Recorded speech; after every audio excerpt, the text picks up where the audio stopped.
बिहार के बाद देश के कई प्रदेशों में लगातार एसआईआर चल रहा है और यूपी में अब हालात इसलिए चर्चा में हैं क्योंकि एसआईआर के दबाव में कई लोगों ने न सिर्फ जहर खा लिया है बल्कि अपने आप को खत्म करने के लिए तमाम कर्मचारी आमादा हैं। कई ने इस्तीफा दे दिया है। लेकिन इसी बीच में यूपी के फतेहपुर में शादी के ठीक एक दिन पहले लेखपाल ने खुद को खत्म कर लिया है। 26 नवंबर को उसकी बारात जानी थी। 24 नवंबर को ही उसका शव घर पर मिला है। उससे पहले उसके घर में हल्दी की रस्में शुरू हो चुकी थी और अगले ही दिन बारात थी, लेकिन छुट्टी मिल चुकी थी। उसके बावजूद उसके ऊपर इतना दबाव बनाया जा रहा था शादी से वापस लौटने के लिए कि लेखपाल ने खुद को खत्म कर लिया। दरअसल लेखपाल की शादी 6 महीने पहले तय हो गई थी। लेखपाल सुधीर कुमार कोरी सोमवार को ड्यूटी पर नहीं गए थे, जिसके बाद कानून गो उनके घर पहुंच गए थे। इससे वो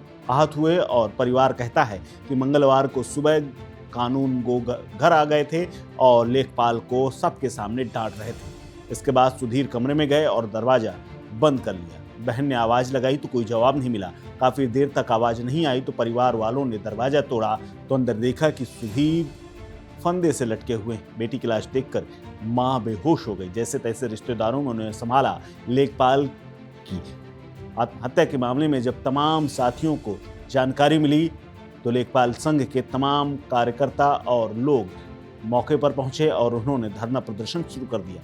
लेखपाल संघ आरोपियों के खिलाफ मुकदमा दर्ज कराने और उनके खिलाफ मामला दर्ज करके गिरफ्तारी की मांग पर अड़ा हुआ है। पिछले एक दिन से लेखपाल का शव घर के अंदर ही रखा है और उसका अंतिम संस्कार नहीं किया जा रहा है। सुधीर की मौत की खबर सुनकर के मंगेतर भी पिता के साथ पहुंची। लाश देखकर वो चीख पड़ी। उसने कहा कि सुबह ही उन्होंने गुड मॉर्निंग का मैसेज किया था और उसके बाद ये खबर मिली।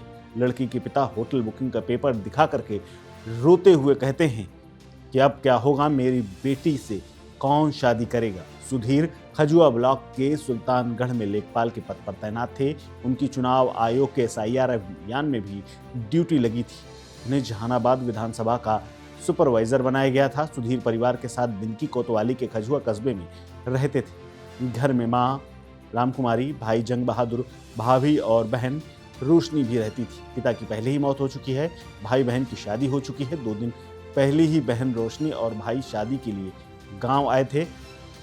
रिश्तेदारों का कहना है कि सुधीर 2 साल पहले ही लेखपाल बने थे और 6 महीने पहले उनकी शादी पास के ही गांव सीतापुर के रहने वाले रघुनंदन की बेटी काजल के साथ तय हुई थी। 8 जून 2025 को जहानाबाद के पटेल गेस्ट हाउस में एंगेजमेंट हुई थी। 26 नवंबर को घर से 4 किलोमीटर दूर सीतापुर बारात जाने वाली थी, लेकिन एक दिन पहले ही सुधीर ने खुद को खत्म कर दिया और उनका शव लटका हुआ मिला है। बहन रोशनी बताती है कि सुधीर कह रहा था कि उसे कानूनगो शिवराम छुट्टी नहीं दे रहे हैं। शादी के कार्यक्रमों के चलते वो सोमवार को काम पे नहीं गया था। इससे नाराज होकर के कानूनगो ने उन्हें सस्पेंड कर दिया था। मेरी भाई ने छुट्टी का एप्लीकेशन भी दिया था, लेकिन उनके घर में जो खुशियों का माहौल था उसे मातम में बदलने में इन अधिकारियों का हाथ है। इसी बीच में दलित समाज के तमाम लोग भी घर के बाहर पहुंचे और इसी बीच प्रशासन भी घर तक पहुंचा और लगातार समझाने की कोशिश करता रहा। एसपी सिटी समेत एसडीएम और एडीएम तक घर पहुंचे, लेकिन उनका परिवार अंतिम संस्कार के लिए तैयार नहीं। परिवार वालों का आरोप है कि शिवराम जो कि कानूनगो थे वो उन्हें घर लेने आए थे, लेकिन उनका मायन था, यानी शादी से एक दिन पहले के जो कार्यक्रम थे वो हो रहे थे और उनके ऊपर कई जिम्मेदारियां थी।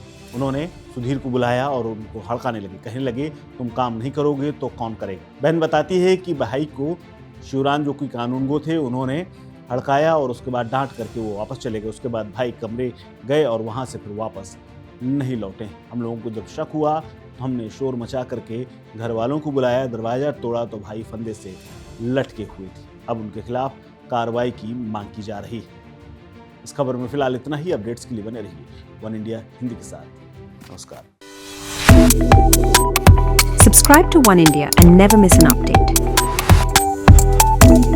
Download the One India app now.